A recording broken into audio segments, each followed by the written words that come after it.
Well, welcome back to NRM 435 GIS Analysis.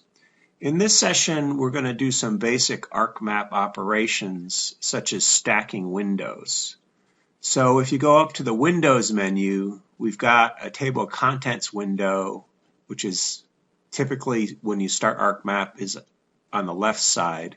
We've got a catalog window. What we want to do is stack that so it's in the same location as my table of contents window.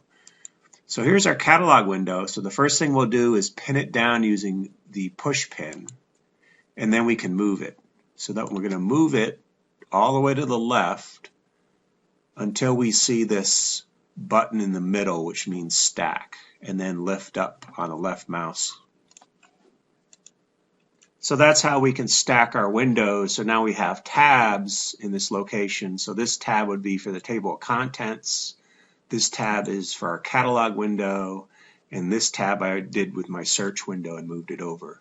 One more window that we're going to stack is the Geoprocessing results window, which is not under Windows. It's actually under Geoprocessing and then Results. So here's our Geoprocessing results window. We'll pin it using the push pin, and then we just move it once again until we see that middle round circle button to stack it. So now we have our four windows stacked together: table of contents, catalog, search window, and geoprocessing results window. So in this class, we're going to use geoprocessing tools, and you can access the geoprocessing tools by going to the catalog window and then system toolboxes. And then here are all our geoprocessing tools. So here's a toolbox for analysis tools. And inside this analysis tools toolbox, here are tools for proximity or distances. So we've got a buffer tool all the way down to a polygon neighbors tool. More commonly, we're going to use the search window to search for geoprocessing tools. So if we go to the search tab, and then we'll search, we want to create some random points. So let's just type in random points. Here is a tool that will allow us to create random points. So if we double click on that tool, we'll open the dialog for that tool. When we use these geoprocessing tools, any green button means that that's a required parameter. So in this example, the output location by default is a default geodatabase. We could change that by clicking on the folder. And let's go to NRM 338 and let's create a new folder, and we'll call that random points. So then we'll go into the random points folder and we'll name our output. So let's call this 10 random points. Oops. So it's asking for the location. So the location's a folder called random points. And then we'll name that output point feature class, we'll name that 10 underscore random points. And then by default, everything else is set. You can change that. So let's change it, instead of 100 random points, 10 random points. And let's limit the x from 0 to 10. And we'll limit y from 0 up to 10.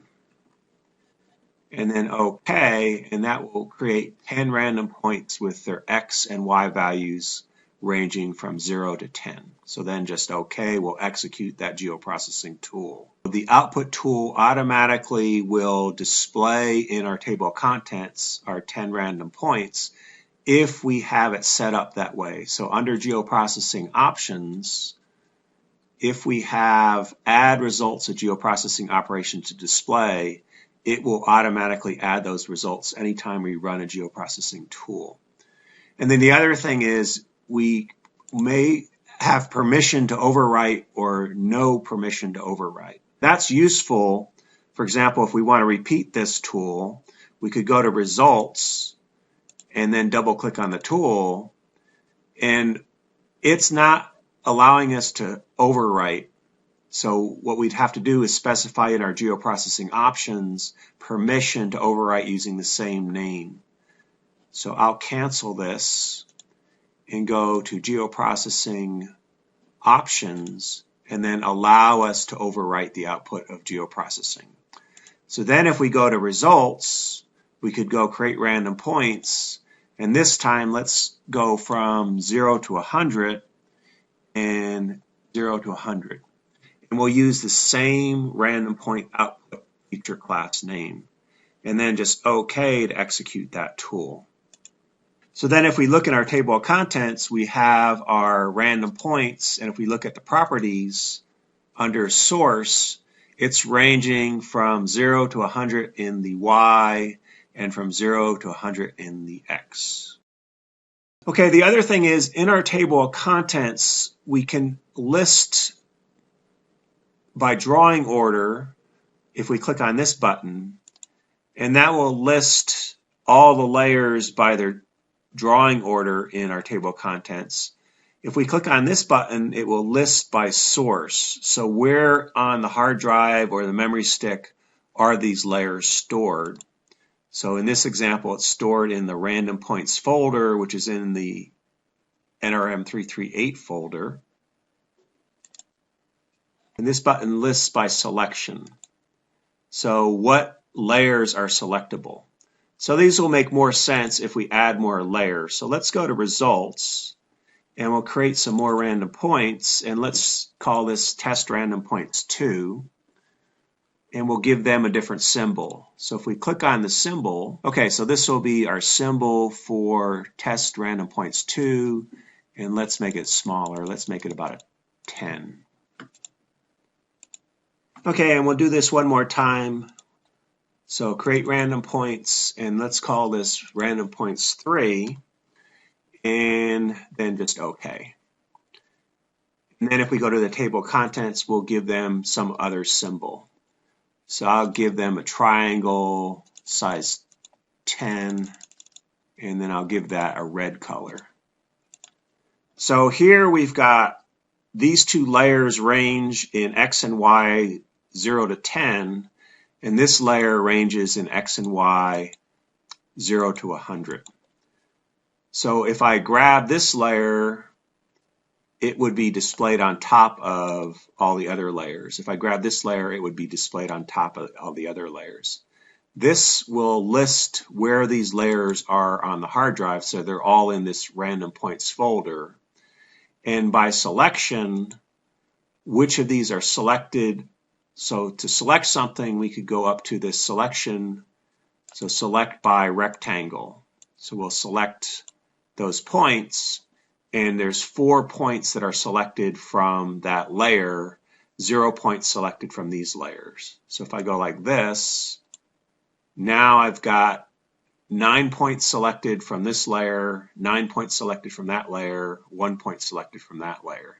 And if we wanted to, we could go clear our selection, and we could right mouse click on a layer and make that the only layer that's selectable. So that's the only layer that's selectable is our points 3. So then if we go, points 3 are the red triangles. So then if I make a box, the only one it's going to select are the red triangles from that selectable layer. So sometimes that's handy. Okay, so if we look at the attribute table, if you right mouse click on a layer and open attribute table, we've got 10 points selected. We could select points in our table. We could clear selection by clicking on the upper left-hand corner and then select rows. So I'm going to select rows 0, and then if I hold the shift key down, 0 through 3. Or I'll select row 0 and hold the control key down, 0, 3, and 7. So those are ones that are highlighted. And then if we go up to selection, zoom to selected features. So here are the 3 that are selected.